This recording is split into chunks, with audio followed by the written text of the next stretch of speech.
ان کے خاندان والوں کے سامنے ان کی عزت کو آپ اچھال رہے ہیں۔ اسی طرح اس بات کی ضرورت ہے کہ آدمی بہترین مصرف کا انتخاب کرے، یعنی جیسے اتقیاء ہے، تقوی والے۔ علماء میں سے بھی بہت سے لوگ ہیں جو عزت نفس کی وجہ سے لوگوں کے سامنے ہاتھ نہیں پھیلاتے، لیکن وہ ہماری زکوٰۃ کے مستحق ہوا کرتے ہیں۔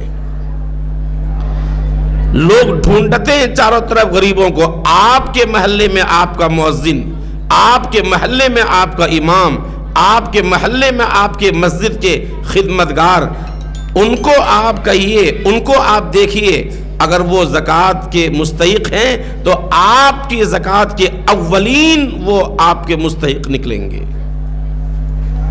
اسی طرح ہمیں اپنے اقربا رشتہ داروں میں زکوٰۃ دینا چاہیے۔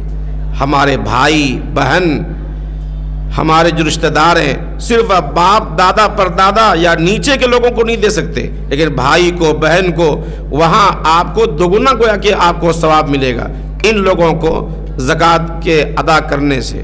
اس بنیاد پر ان لوگوں کو زکوٰۃ دی جائے۔ دینی مدارس میں، دینی مدرسوں میں زکوٰۃ، بہت سارے لوگ کہتے ہیں کہ دینی مدرسوں میں زکوٰۃ دینے سے کیا ہوگا، نہ دی جائے۔ یہ بڑے افسوس کی بات ہے کہ یہ لوگ کیسی زبان استعمال کر رہے ہیں۔ تمہاری دعوت ختم ہو جائے گی اگر یہ مدرسے ختم ہو جائیں، تمہاری تبلیغ ختم ہو جائے گی اگر یہ مدرسے ختم ہو گئے، تمہاری تمام دینی تحریکات بند ہو جائیں گی اگر یہ مدرسے ختم ہو گئے۔ ان مدرسوں میں اگر زکوٰۃ دی جائے تو وہاں دین کی نشر و اشاعت کا ثواب بھی ملے گا، اور وہاں آپ کو غرباء کی پرورش کا بھی ثواب ملے گا۔ عام لوگوں کو دینے سے تو انہوں نے استعمال کیا، ختم ہو گیا، لیکن ان کو دینے سے وہ دین کی نشر و اشاعت کا ثواب ملتا رہے گا، دین کی تبلیغ ہوتی رہے گی۔ اللہ کے رسول صلی اللہ علیہ وسلم نے فرمایا کہ زکوٰۃ جب کوئی آدمی ادا نہیں کرتا ہے اور وہ مال میں مل جاتا ہے تو وہ باقی مال کو ہلاک کر دیتا ہے۔ یا اس کا دوسرا مطلب یہ بھی ہے کہ ایک آدمی زکوٰۃ کا مستحق تو نہیں ہے، لیکن وہ اس کے باوجود زکوٰۃ لے رہا ہے، صاحب نصاب ہے، تو اللہ کے رسول نے فرمایا یہ مت سمجھنا کہ زکوٰۃ کے لینے سے مال بڑھ جائے گا، بلکہ اللہ ایسی مصیبت میں گرفتار کرے گا کہ سب کچھ تباہ ہو جائے گا۔ ما خالطت الزکاۃ مالا قط الا اہلکتہ، اس لیے ہمیں زکوٰۃ نکالنی چاہیے۔ زکوٰۃ فرض ہے، زکوٰۃ نکالنے کے بجائے ہزاروں رکعت تہجد، ہزاروں رکعت نوافل پڑھیں، ہم تبلیغ میں جائیں، جماعت میں جائیں، جہاد میں جائیں، ہم سب کام کریں، تسبیحات پڑھیں، خدائے پاک کی قسم یہ فریضہ آپ کا ادا نہیں ہوگا جب تک کہ آپ زکوٰۃ ادا نہ کریں۔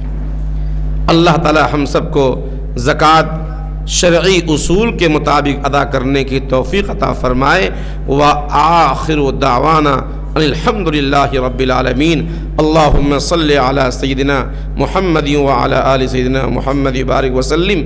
الہ العالمین ان تمام باتوں پر عمل کی توفیق عطا فرما۔ مولا کریم رمضان کا مہینہ آ رہا ہے، اے اللہ اپنے شان کے مطابق رمضان میں عبادت کی توفیق عطا فرما۔ الہ العالمین جو صاحب نصاب ہیں انہیں زکوٰۃ نکالنے کی توفیق عطا فرما، زکوٰۃ نکالنا ان کے لیے آسان کر دیجئے۔ مولا ہم میں جو بیمار ہیں سب کو شفائے کاملہ عاجلہ مستمرہ عطا فرما۔ جو لوگ بچ گئے اے اللہ، جو لوگ دنیا سے چلے گئے ہیں اے اللہ ان کی مغفرت کے فیصلے فرما۔ خاص طور پر اس مجلس کے بہت اہم ہمارے رکن اور بڑی پابندی سے شریک ہونے والے جناب سجاد صاحب جو یہاں تھے، مولا اے اللہ ان کی مغفرت کے فیصلے فرما، اے اللہ ان کی نیکیوں کو قبول فرما، ان کے حسنات کو قبول فرما اور سیئات کو درگزر فرما۔